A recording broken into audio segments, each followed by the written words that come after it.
I wasn't even supposed to play the Origami King. On the Saturday following the game's release, I was sitting in my room after work doing nothing. I was in one of those moods I talked about in my Catherine Full Body video where I didn't feel like doing anything. I was swiping through Twitter and saw that everyone was enjoying Ghost of Tsushima on the PS4. It had released on the same day as Paper Mario. It was after 8 o'clock and I decided that I wanted to try Ghost of Tsushima since I've always been fascinated by Japanese history and the samurai in particular. I decided that the only way I had any chance whatsoever to play the game that evening was to buy a physical copy of the game. Most of you don't know this, but I have the same internet speeds as the cavemen of yore. If I had purchased either Ghost of Tsushima or Paper Mario the Origami King online, then I would still be waiting for them to download to this day. Anyways, as I was saying, I decided that I needed to get a physical copy to have any chance of playing the game that night. There was one small problem, of course. I don't know if you've heard, but there's a pandemic on, and thus most stores were still closing early in mid-July here in the United States. Even Walmart closed at 8:30 for God's sake. I wasn't going to make it to Wally World in time, but I had a stroke of luck. Target had begun staying open until 10 p.m. once again. I grabbed my mask, not to rob the place mind you, but the mask to reduce the spread as they say, jumped in my car, and headed for the place where white people hang out. Unfortunately for me, I had failed to look online to see if Target had any copies of Ghost of Tsushima. They didn't, in case you're wondering. Thus, I was left with the crushing disappointment of a wasted trip. Or was I? As I was leaving the electronics section, I happened to spy Paper Mario the Origami King on a display stand. Now, I had seen the surprise announcement trailer just a month before and liked what I had seen, but I had never played a Paper Mario game before, so I wasn't exactly sold on it. Faced with the prospect of playing nothing else, I said, "Oh, what the hell," and grabbed a copy of the Origami King. And, just so you're aware, it was the best decision I made that night. I've seen that a lot of people who are fans of the Paper Mario series were not happy with this latest entry. I don't know what their problem is, but I had an absolute blast with the game, albeit with a few caveats. I may have enjoyed it more because I haven't played a Paper Mario game in the past. Regardless of the reason, I'm so glad that Target didn't have a copy of Ghost of Tsushima since I have discovered a new series to both play and review. Before we do that, however, let's take care of this battle first.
So, what is Paper Mario the Origami King?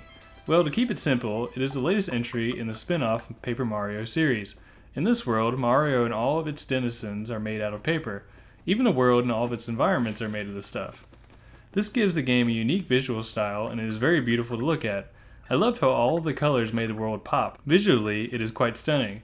I liked looking at the game as much as playing it. This was helped by the fact that Mario visits many different locales and areas during his journey in the Origami King. Each one sports a new look and color palette. I always relished moving on to a new area just to see what it looked like. I know that feeling is true for most games, we always want to see what's new after all, but this sense was heightened for me with the Origami King since it is such a pleasure to simply look at. While we're on the subject of moving to new areas, I feel I should bring this up here. The Origami King is, at its heart, an adventure game. Its design, story beats, and variety of wacky locales definitely reminded me of the few SNES games I've played. There was always another wacky or interesting location just around the corner, and I personally couldn't wait to see them all. It even turns into Wind Waker at one point, and, in case you're wondering, that's A-OK in my book. Any game that does that is doing something right, I tell ya. Oh, hold on, here's another battle.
So, the question becomes, why is Mario gallivanting all across the kingdom in the first place? Well, it's because, once again, someone has kidnapped Princess Peach. And no, it wasn't Bowser this time. It's an all-new origami character named King Ollie. He scoops up Peach along with her castle and off they go to the top of a volcano. Not only does he do that, but he also turns Bowser's minions into origami soldiers who in turn have it out for Mario. Mario, using his new 1000-fold arms technique, rescues another mysterious origami character named Olivia in the castle's basement, before it takes off for the mountain of course, and she joins him on his quest to stop King Ollie. As it turns out, she's his brother and she wants to stop him from changing the whole world into origami as well. So, off they go to stop King Ollie's nefarious plot. The story was filled with simple story beats, but, for my money, the Origami King is not really about its story per se. It's more about the character moments and ridiculous scenarios both Mario and Olivia find themselves in throughout the tale. Although it wasn't the most riveting story ever told, it does have a rather bittersweet ending. As I said, the game is more about the journey itself and not the destination. Before I get into that though, here's another battle.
No, the game's charm comes from the overabundance of humor and gags that are present at nearly every moment.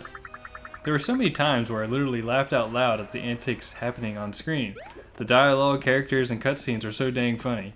Nothing was off limits and nothing is spared from the Origami King's humor. Work ethics, game design, the Mario games themselves, poor Luigi, and even religion are all lampooned with absolute glee throughout this adventure.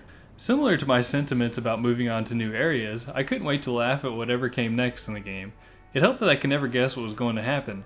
It appears that no gag, no joke, and no scenario was considered too outlandish for the development team. A few jokes do fall flat, but I can forgive the game for that fault, since it's hard to be consistently funny for more than 15 hours in a row.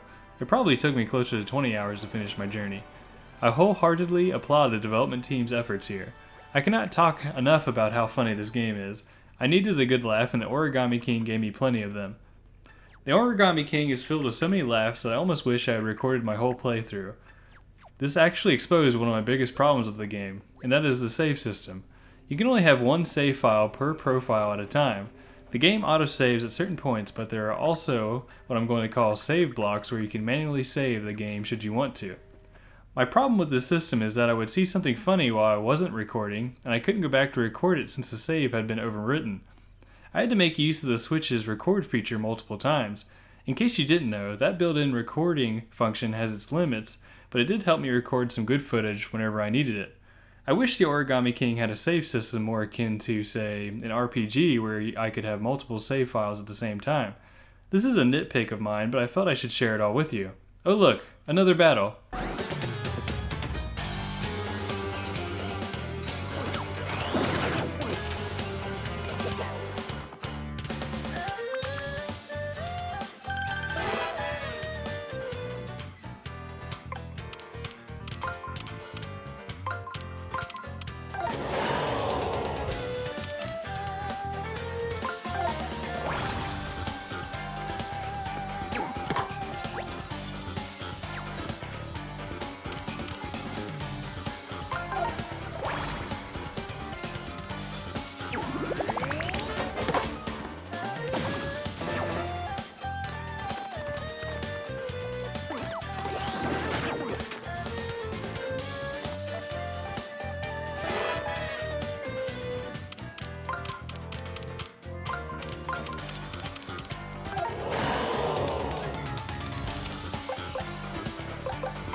I suppose I should talk about what you actually be doing while playing the game.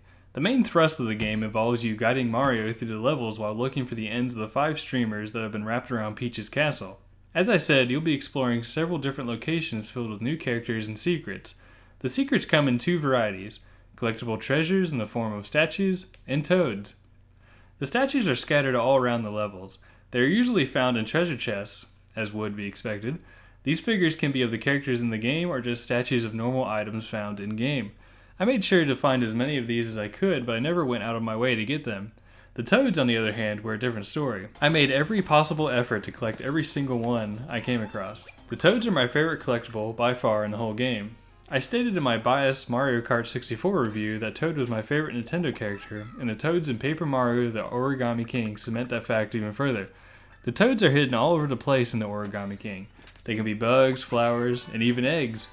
To rescue them, you usually have to hit them with Mario's hammer and they resume their normal shape. They're my favorite because they always have a one-liner to say before running off to resume their normal lives, which for them entails returning to work, the poor bastards. I thought I would get tired of the one-liners from every toad I saved, but they never got old. They were just too damn funny. There are also places on the map where it looks like the texture packs are missing. These not-so-bottomless holes can be filled in using confetti. Confetti can be collected from trees, flowers, and other objects in the world. Enemies always shoot out a shower of confetti once defeated, but we'll talk about that a little later. The confetti shoots out of these objects whenever Mario takes a swing at them with his trusty hammer. The holes weren't the most exciting things to fill in, but I still did it anyway. Once filled, these holes will yield a bounty of coins. The most exciting reward, at least from my perspective, from filling in the holes was that it unlocks the soundtracks for particular areas in the Musée Champignon. The Musée Champignon is located in Toad Town and, as its name suggests, it houses all of the collectibles you have, collected on your journey. You can view the shapes of the toads you rescued, you can see the different statues you found, and you can even purchase concept art using toad points gained from finding toads. As I alluded to earlier, my favorite part of the museum was the soundtrack section. Paper Mario the Origami King has an awesome soundtrack if I do say so myself. I know you can, and probably do, listen to the soundtracks of video games on a certain website which will remain nameless because I don't want to make Nintendo angry with me, but I like this feature in the museum. I won't go through the whole list, but my favorite tracks in the game were Red Streamer Battle, Toad Town in Trouble, the soundtrack of the Musée Champignon itself, Exploring Shangri Spa, and, my favorite, Thrills at Night.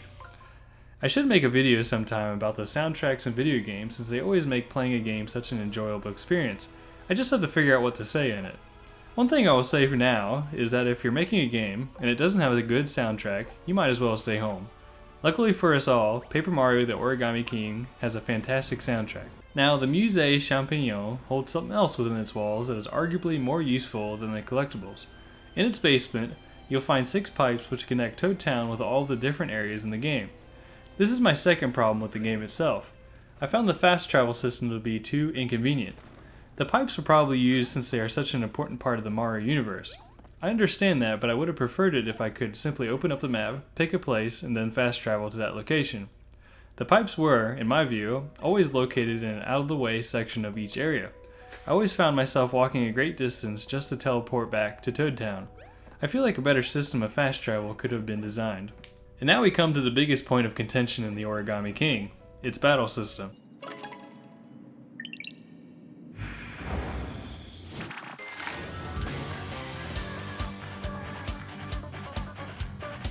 No, we're not going to sit quietly through another battle. The Origami King has, as I'm sure you've seen, ring-based battles.